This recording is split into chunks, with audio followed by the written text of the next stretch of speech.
कुछ लोगों को वर्तमान समय की जो शांति व्यवस्था है बिल्कुल पसंद नहीं आ रही है। उन्हें मज़ा ही नहीं आ रहा है। कहीं बम विस्फोट की घटना नहीं हो रही है, कहीं और कोई आतंकवादी घटना जो है पिछले 10 सालों में कोई नहीं हुई है। तो अब और कुछ वामपंथी मीडिया भी ऐसे हैं जिनको कुछ जो है सरकार की आलोचना करने का जो है मसाला नहीं मिल रहा है। अगर मिल भी रहा है तो वही जो सदा से चली आ रही है, जो जो कांग्रेस के समय में भी थी, महंगाई मार गई, महंगाई मार गई। हम ना आपसे 50-60 साल पहले जो गाना चलता था, बस वही गाना वो अभी भी रिपीट किए जा रहे हैं, है ना। जबकि इतना विकास हो चुका है। उनके समय में भी उनके समय में इतना बुरा हाल था कि महंगाई जो है, जब बाकी जो कुछ बचा तो महंगाई मार गई। तो महंगाई, बेरोजगारी, है ना, ऐसे जो कुछ मुद्दे हैं जो सदा से ही चले आ रहे हैं, है ना, उन्हीं को मुद्दा वो बना रहे हैं, है ना। कोई ऐसा तो है नहीं कि बिल्कुल ही जो है ये राम का राज्य है ना। एक इंसान जो है राम तो नहीं बन सकता ना, तो उसकी एक क्षमताएं हैं।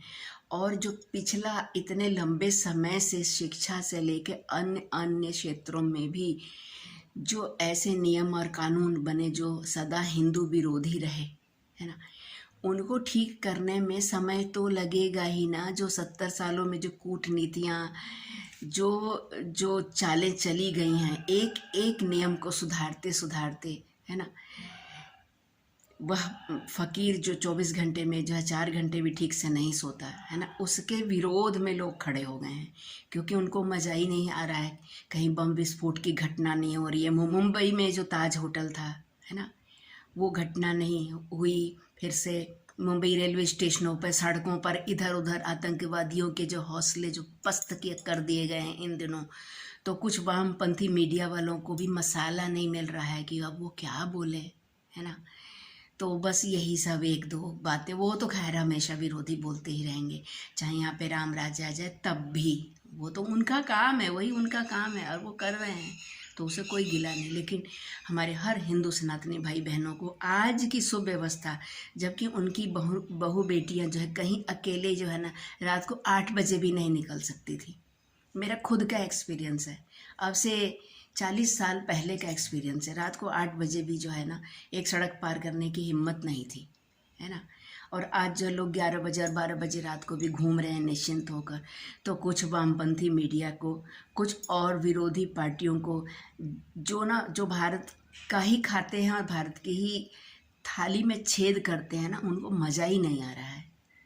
तो कृपया, अगर आप नहीं चाहते हैं कि फिर से वही बम विस्फोट वाला, इधर बम फटा वहाँ बम फटा, है ना, यहाँ इतने लोग मर गए, उतने लोग तबाह हो गए, घर से बेटी गई है, घर से इंसान गया है और शाम को सुरक्षित घर वापस आ जाएगा कि नहीं, इसी चिंता में घुलते घुलते जो परिवार के सदस्य हैं ना, है ना, वो शायद भूल गए हैं उस समय को, है ना। तो मैंने सोचा आज मैं आप लोगों को याद दिला ही दूँ, ठीक है। तो जो भी वोट बचे हैं, माफ़ कीजिएगा, जो भी वोट बचे हैं, जो भी लोकसभा के जो चुनाव हो रहे हैं, अभी जितने भी मतदान बचे हैं ना, ज़रा सोच समझ के रहिएगा। और नहीं तो आने वाले जो, मैं कोई डरा नहीं रही हूँ और मैं किसी को जो है ना मतलब बिल्कुल भी भयभीत करने की मेरी बिल्कुल मंशा नहीं, और किसी की भावनाओं को ठेस पहुंचाने की भी बिल्कुल भी मंशा नहीं है। लेकिन बस मैं तो वो ज़माना याद दिलाना चाहती हूँ जब आप घर में रहकर भी सुरक्षित नहीं थे, जब आपको घर से जो है आपके बालों को घसीटते हुए और बहू बेटियों के साथ जो है मतलब रेप करते थे, और घर के सदस्यों के सामने कितना बुरा जो कश्मीर में हुआ वो तो अवर्णनीय है ना। पूरा भारत इस बात को जानता है।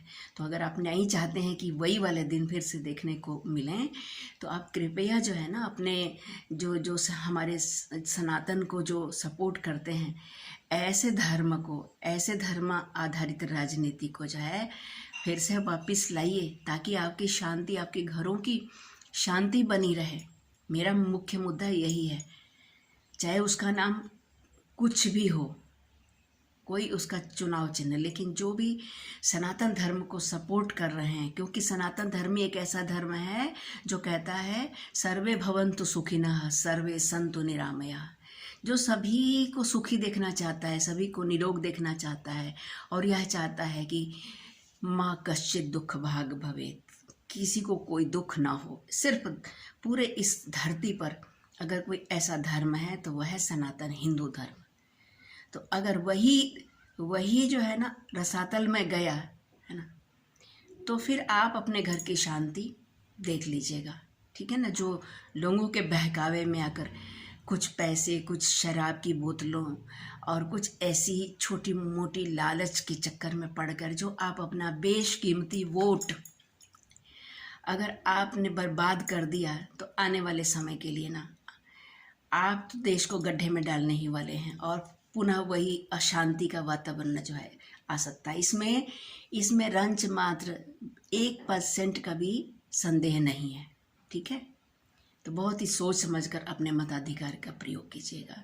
और हाँ, मैं जाते जाते एक बात अवश्य कहना चाहूँगी, मैं किसी भी पार्टी से बिलोंग नहीं करती, मैं किसी की एजेंट नहीं हूँ, मैं एक आम भारतीय नागरिक हूँ। पर मैंने वह ज़माना भी देखा है और मैं यह ज़माना भी देख रही हूँ, और इसी आधार पर बात कर रही हूँ, ठीक है। नमस्कार।